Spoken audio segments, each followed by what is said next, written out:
Hey everybody, welcome to my latest video. I know it's been a fairly long time since my last one, almost 8 weeks to be exact. My last video that I put up, I told you guys I was starting an 8-week plan at a gym, an 8-week challenge, and that's completed now. Finished that up 2 weeks ago, and I'm actually starting another one at the same gym next week. I'll go into that in a little bit, but I thought I'd share with you guys some of my results and some of the things that the 8-week challenge has really helped me with on my journey. So as you guys would remembered from my last couple of videos, I've made the changes in terms of switching my diet, being a lot more conscious of what I put into my body, and for a long time there I was really plateauing at hovering around about that 113 kilogram mark, and just couldn't shake it. I was exercising, I was walking every day, I was playing soccer. I thought that was enough, but obviously wasn't enough. So with the 8-week challenge, what we were doing, start off, it was only $30, which is amazing. And with that, for $30 for 8 weeks, we got 2 training sessions a week. That was group training sessions, one-on-one coaching in terms of nutrition and support from some of the staff there at Hammer Fitness at Helensvale. And basically they helped us keep our nutrition on track. We got a 5-day supplement plan that helped us to kickstart the nutrition side of things in terms of having protein for breakfast and all that sort of stuff. So yeah, over the course of the 8 weeks, we did Tuesday nights were boxing, boxercise circuit, and Thursday night was our proper circuit training, crunches, sit-ups, push-ups, planks, mountain climbers, mountain climb jumps, all sorts of stuff, squats, lunges, all of that kind of stuff, with a bit of running and skipping and jumping and jogging. So yeah, over the course of the 8 weeks, I managed to drop from 113.5 kilograms at the start to 108.3 at the end. So finally got over that little barrier and managed to lose that extra bit of weight, and seeing the results has really reinforced for me what I'm doing, and showing me that making the right decisions is a really good thing for your body and for your life, for everything on a holistic level. So yeah, my body mass index level improved, my muscle mass increased a little bit, I lost a heap of fat. So with 113.5 down to 108, that was roughly 5 and a bit kilos overall weight loss. But with the scans that we do as part of the challenge at the gym, basically you can translate that to roughly probably around about 8.5 kilos of fat loss, and about 3, I think it was 2.5 to 3 kilos of muscle mass gain. So losing the fat and putting the muscle on, which is awesome. And a lot of the fat that I was losing was in areas like around my waist, and my visceral fat, which is the fat that's around your organs, which is the really, really bad stuff. So I'm really happy. And I also want to say a big thank you to my brother and his partner Kristen, who asked me if I wanted to do a challenge with them. All 3 of us have got weight issues, and I'm really, really proud of my little brother. When I say little, he's younger, he's always been bigger than me, but in terms of just overall size, he's a unit. So he's dropped from 127 kilograms down to around about 113 now. He's just done phenomenally well. We go to the gym together now, and you should see the dude. He's so strong. Seeing the muscle definition every time that we work out, improving, like, he's just an absolute weapon, and keeping me on track and really motivated as well, which is awesome. So yeah, Sam won the overall challenge. Him and Kristen have really taken on board the nutrition side of things. Sam's lucky with his work. Most of the times he works mornings and afternoons, so during the day he gets the meal prep done for him and Kristen.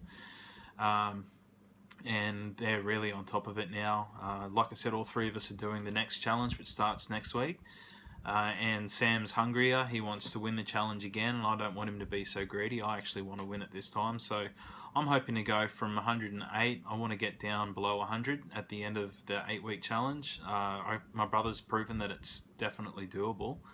You know, he's dropped almost probably close to 20 kilos now. I haven't spoken to him about it for a week or two. So yeah, he's definitely proven to me that, you know, put your head down and you work hard and the results happen, and they've definitely happened for him and Kristen. So really proud of you two guys as well, and thanks for the encouragement. Let's keep each other going, and I can't wait to do another video in a couple of weeks time and show some more awesome results. I'm going to try and overlay some photos. I'm going to try and be a bit fancy on this video, so I hopefully will have overlaid some photos over what I was just saying. We'll see if it works or not. So yeah, guys, like I said, started on the 8-week challenge. That was a massive boost for me. A couple of other things that I've taken on board as well is I've started watching a bunch of podcast videos, listening to a bunch of podcasts. A whole heap of inspirational people out there, as you would know, in terms of overall wellness, whether it's fitness, business, personal, financial. There's a bunch of really cool stuff out there to go and sink your teeth into, from your standard, you know, people like Tony Robbins, who's amazing, and the old books that have been working for the last 100, 200 years, Napoleon Hill, Think and Grow Rich, Richest Man in Babylon, Jim Rohn, all of those guys and ladies from back in the day. You know, all of those principles apply to a lot of the new people that you see popping up now. And speaking of those newer kind of generation of, I know they don't like the term self-help, self-improvement people, celebrities now. They're becoming. One of them that I'm really love listening to is Tim Ferriss. He's got a couple of different blogs. One of them is the 4-Hour Work Week, and his podcasts are amazing. So look him up on iTunes. One of the things that I've really picked up from Tim was on his 5 morning rituals that he uses to get his day started. So this is a combination of things that Tim's picked up over the years through speaking to countless people. Like if you listen to his podcast, he's spoken to everyone. Arnold Schwarzenegger, Jamie Foxx is a really good one. There's a whole heap of people from all spectrums of life, and so he's using his knowledge that he's gained from those people to impart to people like you and me who are looking for a bit of guidance and a bit of a kick up the butt with a couple of things. But yeah, Tim's 5 morning rituals. Now these 5 morning rituals don't have to do all 5 of them. If you can choose 1 or 2 of them, you know, it really makes a difference, and it's helped me. So his 5 rituals are, first thing is to make your bed, meditate, hang, which can be hanging from like your gravity boots, or just hanging from, you know, like a monkey bar or something like that, something that you've got around the house that you can, a door frame or something if you're not going to break the door down. So yeah, make bed, meditate, hang, write in a journal, and drink a good herbal tea. So they're the 5 things that he tries to do every day. He admits that he can't do all 5. The one thing that I've taken out of it is making my bed. Now, that's something that my parents used to make me do, and I used to hate it. Dad was in the Navy. It was a military thing, you know. You had to make your bed, not the whole bounce the quarter off it thing, but you know, the bed had to be made before you walked out of the room to get the rest of the day done. And back then, you know, you just thought it was one of those shitty things that your parents made you do because they're your parents and they're your boss and whatever. But there's actually some really good psychology behind it. So making the bed, first thing before you know, get up to go to the toilet or whatever, you get up, you make your bed straight away. First thing before the day's even begun, you've completed the first task for the day. And it proves to you straight away that, you know, small things matter, because you've made your bed. Now the next thing that your brain starts thinking of is, what do I have to do next? And so it helps you get the rest of the day organized. It gives you a sense of accomplishment first thing in the day. you know, whether you've recognized it subconsciously or not, you know, whether you actually sit and think about it, you've actually started the day off completing a task. And so if you can do that for 30 days, it becomes a habit, and from there it makes it really easy for you to get stuck into the rest of the day and get the rest of the things done that you need to do. The other ones are fairly self-explanatory.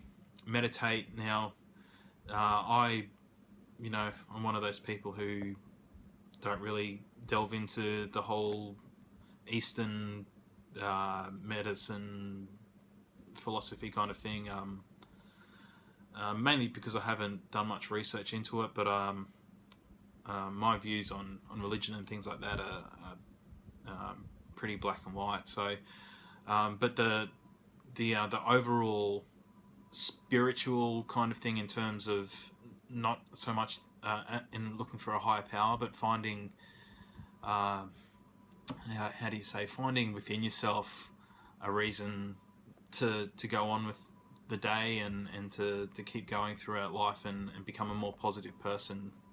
That's how I look at spirituality. It's reflecting within yourself and finding your own path and pushing yourself. That's how I view spirituality. And we're all spiritual in that regard. You know, we're all conscious human beings. We all think for ourselves, and so yeah. Without going into it too much and babbling on, my form of meditation that I do is I just try and sit down. I listen to a song or two on my phone, sit out in the sun before I have my breakfast, just relax, clear my thoughts, and then I get up and go and have a shower and have breakfast and get stuck into it. I haven't tried the other three things yet. I do have a tea most mornings, but I'm not into I haven't made the full turmeric, ginger, grinding it all up yourself that Tim goes into, but I have a herbal tea. And I haven't done the hanging, mainly because I'm still not strong enough to hold myself up for any period of time yet. Still working on that. And I guess doing these is my form of a journal, I guess. So yeah, you find your own version of all of those things. But I found that making my bed has really helped. So yeah, I know the video's dragging on a bit. I have, it's been a while since I've done one. So the next 8-week challenge starts on Tuesday. Today's Friday. So a couple of days left to go before we get stuck into it again.